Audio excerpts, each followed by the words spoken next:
P-51 Mustang.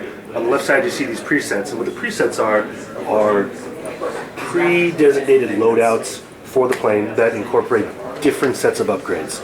So for a new player who maybe doesn't have the knowledge of, well, maybe I need this kind of engine, or maybe I need this kind of airframe, we're going to give them the option to go through these presets and pick a group of them that are already predetermined. And they're not just mishmashes, though, of what we think would be cool in the plane. You'll notice that every single preset has, guys, a model number. These are all based on real, actual models of those aircraft from history. So all those models there, and every plane will have its own unique set of presets. They're all based on real life. So you won't find like crazy combinations of things that don't belong on that plane. And on top of being based on real life models in history, on the right side you'll see this little box over here. All of your components and all of your upgrades and all these presets affect your plane and how they fly, how they engage in combat, and how they work in the game. Because obviously, if you have a loadout that is heavy on bombs weigh a lot, which means your plane is going to weigh more, which means your plane is going to have a lower top speed.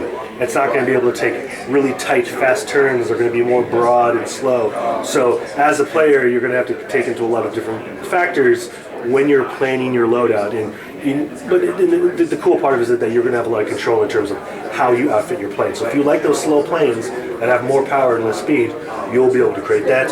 So from a newbie standpoint, it's going to be easy for them to go in and totally just pick something they think looks cool and have fun. For the veterans, they can actually go into those presets and completely customize it themselves, or they can create their brand new customization loadouts as well. So we want to appeal to both those.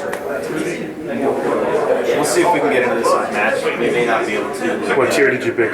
Tier 6. Yeah, I don't know about There's not a whole lot of tier 6. So the game is still in closed beta, We'll give it about 30 seconds. You should probably find a pancake. Pancake will do it? Yeah. So one of the things we really pride ourselves on, and we've done it for tanks and we're doing it for planes, and we're going to do it for warships, is that yeah, this is an actual plane. This is a plane that actually flew. This was actually, it wasn't mass produced, but it was prototyped and actually flew. It looks like the prototype they took off the German. Why don't you pan around it for a little bit, actually? Is this the right pancake? Yeah. Oh, that's the right pancake. It's a tier 8. Yeah, the central fuselage. That's the one they took from the Germans. Yeah. It's got props, but also it's kind of like a canard style wing structure in the back. But we've done this for tanks, but the development teams are, if anything, they're obsessive about the level of detail they put into the game. In tanks, we had guys talking to historians, going over blueprints and plans, going to actual tanks and measuring things like armor thickness and cannon length and tread size. And we're taking that to planes as well. And we've learned, if anything, we have a very devout group of players who authenticity matters a great deal. And so we want to make sure that we're satisfying those players with the amount of historical detail and authenticity that we can, and at the same time we also are making sure that the game is accessible. So if you don't really care about how authentic that is, you don't have to. You can still have a lot of fun with the game and just jump in and fly around and shoot stuff. You guys throwing in any of the secret test planes from World War II? Like these? Ah! Okay, I guess that's a yes. Yeah. So definitely, we have a lot of normal planes and we have a lot of prototypes and things that were planned but maybe never made and maybe never flew. He is terrible at flying. You're been a king on the ground. Yeah, you'll get in. For the thing. Yeah, he's all, I'm undefeated against trees and rocks. Yeah, exactly. Trees have nothing on me. Oh, just dropped out. So he's going to jump into the game and show us some of the controls. You guys are running Alienware. Is any iOS guys going to have a chance at this too, or is it going to play on Apple? Hopefully one day. Hopefully one day. So about a month ago, we actually acquired a company called Big World. They're based in Australia. They are an MMO middleware company. We've worked with them for tanks, planes, and warships. They provide content creation tools, server access and management tools, but one of the key reasons why we purchased them, and one of the things we're really excited about, is that having their tech in-house with us gives us a lot of new opportunity for platform expansion. So definitely in our future, we're looking at where we can take these games, what platforms they're going to be on, and we really want to sort of expand our scope. So iOS, sure, that's a good idea. I'm sure we're looking at it. There's a lot more gamers coming up on iOS too. Yeah. We'll actually show you something a little bit at the end that's a little more iOS focused, actually.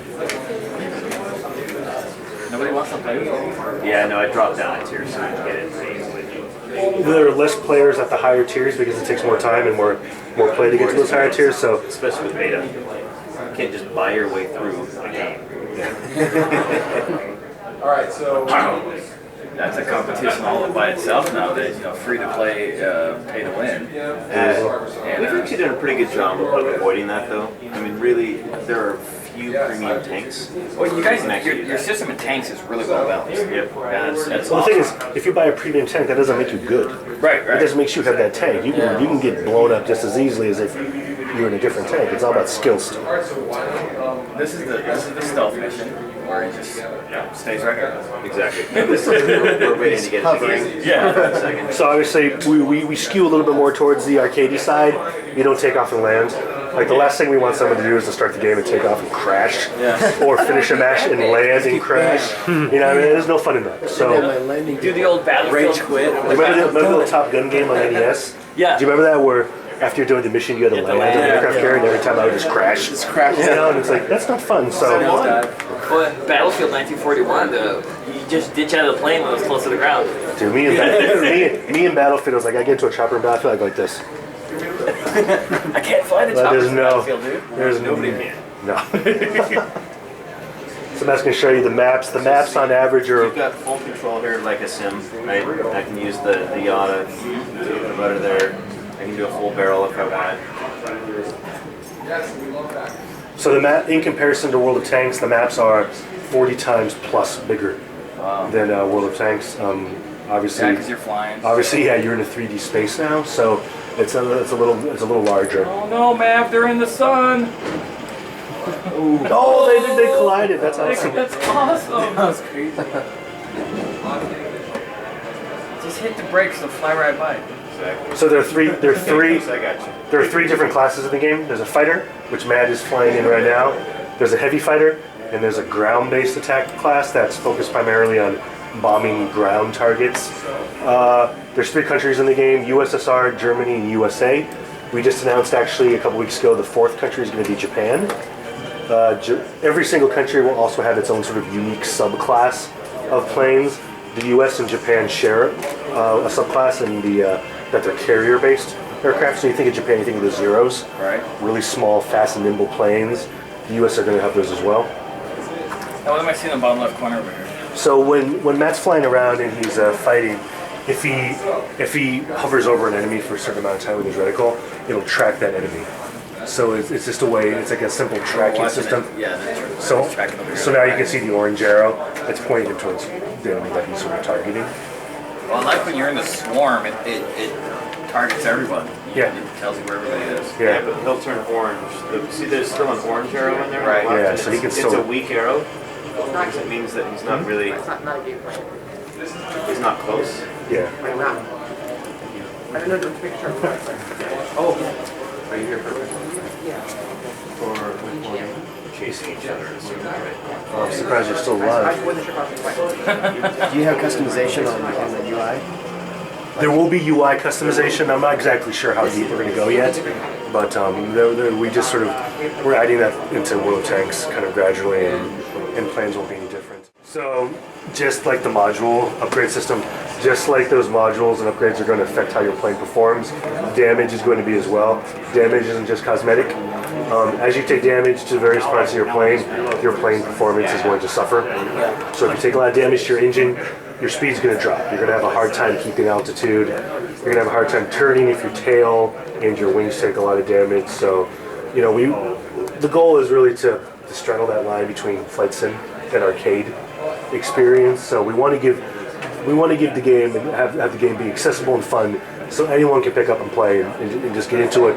But for those players that really want that added extra layer of detail and authenticity, we want them to be satisfied as well. So we have things like the damage affecting performance and things like Is that. there a way that you can? It's kind of a weird question. Is there a way that, like, a really really weak point on the plane, specifically, like, say, if you have an oncoming plane that just nails the pilot? I mean, Yeah, so like one hit kills Yeah. kind of thing. There are definitely opportunities for that. It's rare. Engine damage. It's a little bit rare, but on some planes, definitely. Like if a person really peppers a full health. like an engine, like if an enemy player really goes after your engine and gets someone to get hits in, there's always the chance that it could just go boom. Everything can be done. That's nice. But like you saw before, mid-air collisions, so they don't always necessarily result in instant death for both players.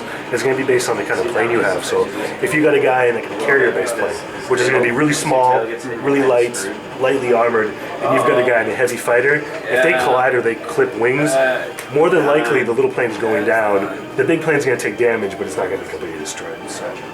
And then say when you do take damage, like what we just saw there, for the most part, he had some sort of control all the way down to the. I mean, hardly any, but all the way down to the ground.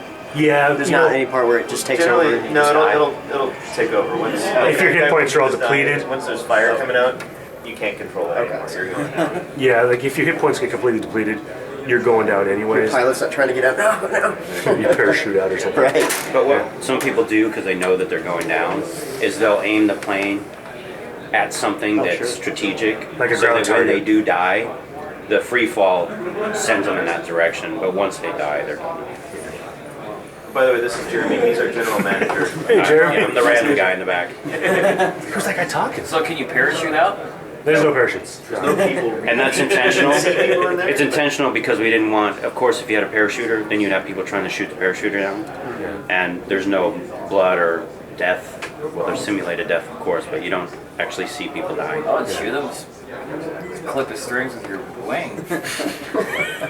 Or that. He's like, you're dragging it through the Yeah, air. you're He's dragging. So one thing we can talk about, World of Tanks, that's our bread and butter game, really. 35 million plus registered users around the world. It's been a great success for us. We just announced this a few months ago, and it's going live at the end of this month. It's a new content update for World of Tanks, update 8.0. Really the biggest, most important update for this game since the game's come out. It's going to change both the way the game looks and feels, but also really fundamentally change the way people play the game. So at its most basic, new in-game lighting engine and a new dynamic shadow engine, so the game is going to look far more realistic. And then the most important thing is we finally added a real-world physics system. So in the game previously, if two tanks ran into each other, they kind of just went brr, and there was a lot of grinding of metal, but there wasn't any movement really. Now, when things collide, when you go over hills, when you go over the terrain, it's all going to be based on momentum and mass and speed and angle. So when two tanks run into each other, the bigger tank with the more speed is going to plow through the other one. So you'll get to see right here. So this is all in-engine from gameplay. Yeah, no CG here.